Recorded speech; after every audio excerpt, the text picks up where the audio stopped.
How's it going, guys? I haven't made a video in a few days. Almost a week, actually. Just been busy doing other stuff. You know how it is when you get to the house. Transmissions at the shop. Looks like the bill is going to be like $2,300, $2,400. We'll see.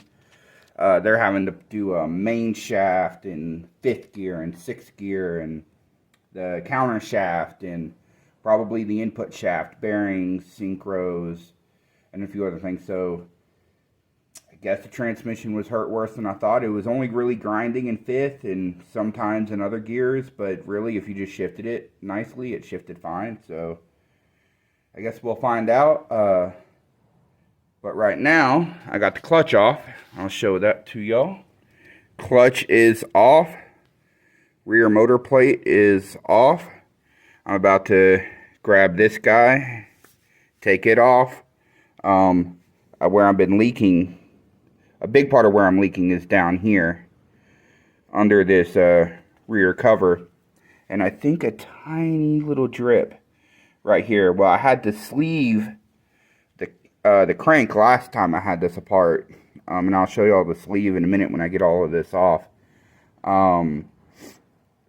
So I hope that's not really the case. I don't, if it's still leaking after I sleeved it, I'm not sure what else I can really do to fix that. I'll have to talk to the engine builder about it. Other than that, we might be getting a leak from the oil pan. So I already did get an oil pan on order, or a oil pan gasket on order, and I already have it here at the house. So we're gonna probably end up lifting the motor up a little bit, dropping the pan off of this guy, and changing the oil pan out, or pulling it off, cleaning it, putting a new gasket on it, re-RTVing everything. I used anaerobic sealer back here last time, and as we have found out, one of my buddies thought that it would work. Well, don't do that. Don't use anaerobic sealer back here, or at least in my situation, it didn't work.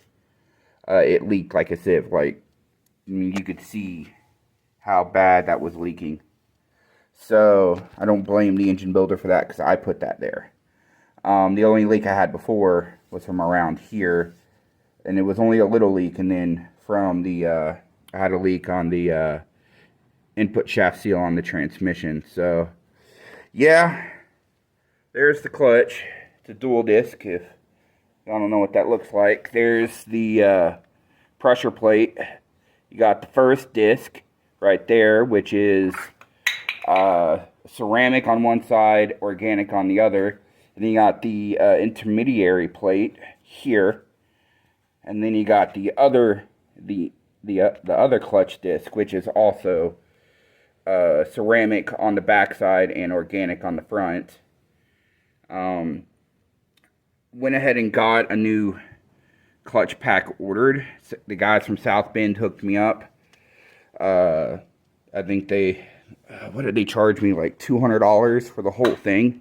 And that was with the pilot bearing, the throwout bearing, and everything else. Where'd you go?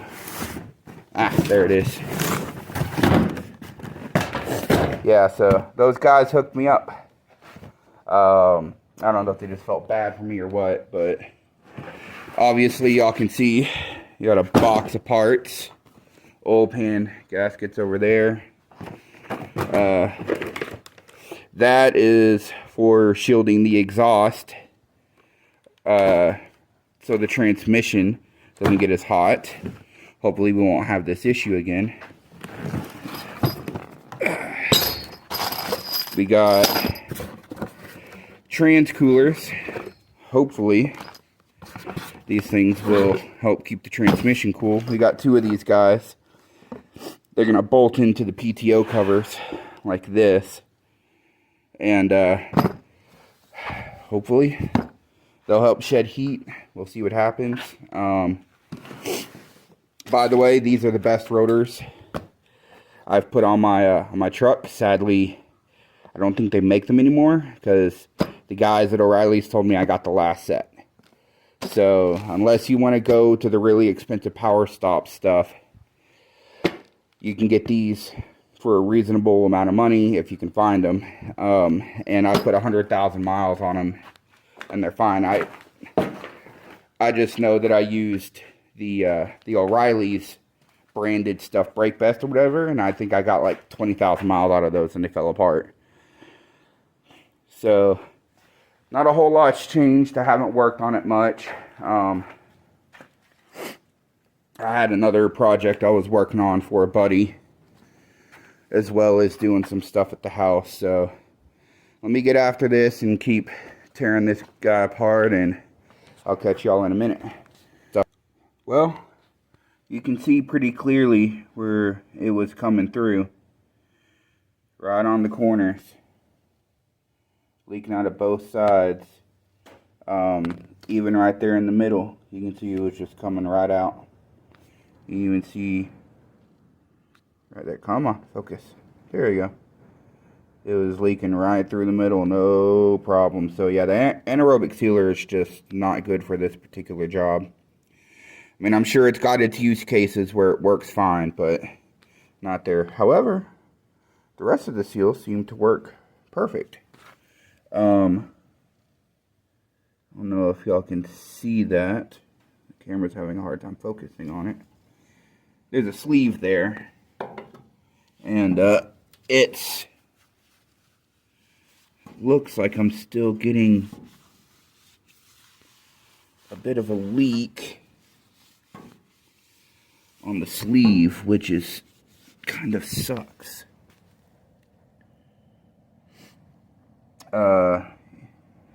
Anybody else? I got a phone call. Call y'all back, or I'll catch you on. Sorry about that. The transmission shop called me. Well, I went ahead and got all of that taken care of. Went out and pulled the exhaust manifold off. Yeah, we had a leak there. See, that's how you lose drive pressure on your turbo.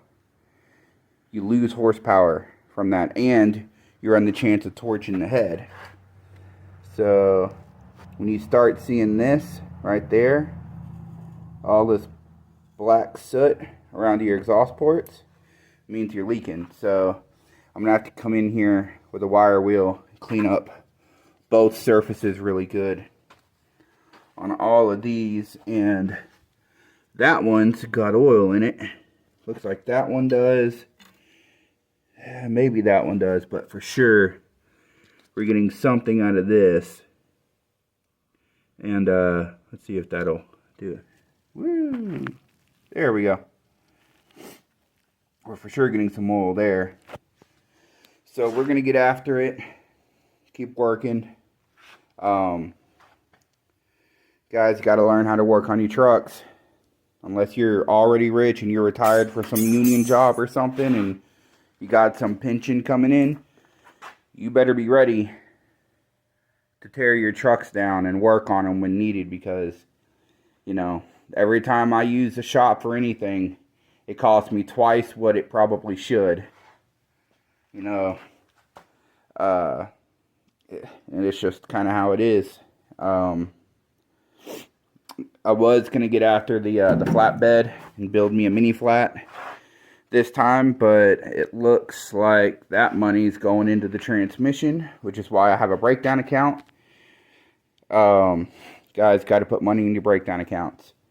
You know, guys that don't put money into breakdown accounts and go home and spend all their money, you end up in this situation where you have your transmission out at a you know, transmission shop, and they end up you know, screwing you over.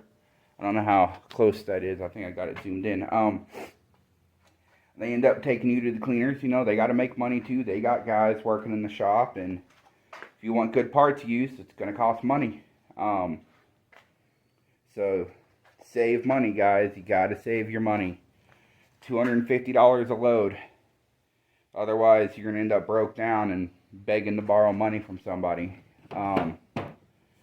But real quick,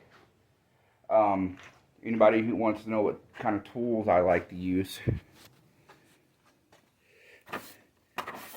Tecton. They make great tools. I'm not missing any. They're right there, and on the impact and stuff, or the ratchet over there. Tecton makes great tools. There you go, Tecton. You can buy them on Amazon. You can go directly to their website, and if you do that, you get like 8% or whatever it is back. Like I bought that socket set to replace my big Craftsman box that I have because it's a lot to carry around. I think that set was $70 or something, $80, whatever it was. I got like close to $6 or $7 back on that I can respend on their website. And then I bought this set of wrenches, which are also, well, we went ahead and got the exhaust manifold off. I went ahead and cleaned up all of these mating surfaces to ensure I get a good seal this time. Yeah, this thing needs to get pushed outside and pressure washed. Something fierce. She's pretty grungy. But, yeah, it's not too bad of a day in the shop, getting a decent amount of work done. Hopefully the transmission will actually be done when they say it will be. I still need to get after these guys. They're looking a little haggard. So we'll get these things all cleaned up and we'll move on to the next thing on the list, which is the oil pan, I guess. That's going to be fun. But I'm going to have to get this thing backed out of the shop in order to do that. And that means we'll have to wait till the trencher is taken care of. So, yeah, it's not really a whole lot more I can really get done today. I'll probably put the exhaust manifold back on, but yeah, shit. So yeah, this will probably be the end of it for now. But coming soon, we have hopefully in the next couple of days when this thing's out of the way and I get more work done on that, we have another Dodge we need to spend some time on. So I have a buddy who needs a truck, and I just happen to have an old truck lying around, but she needs some work. So it's a 86 D150. It was originally a 360 truck, but she's really clean. So we'll get this thing taken care of soon enough. I have a 318 I got off Facebook Marketplace, you know, get everything else at these days. Came motor and trans for $500. So hopefully the motor is as good as the previous owner said that it was, and we'll be able to get this thing dropped off with my buddy here in a few days. So we'll see how it goes. But until next time, guys, you know, be safe.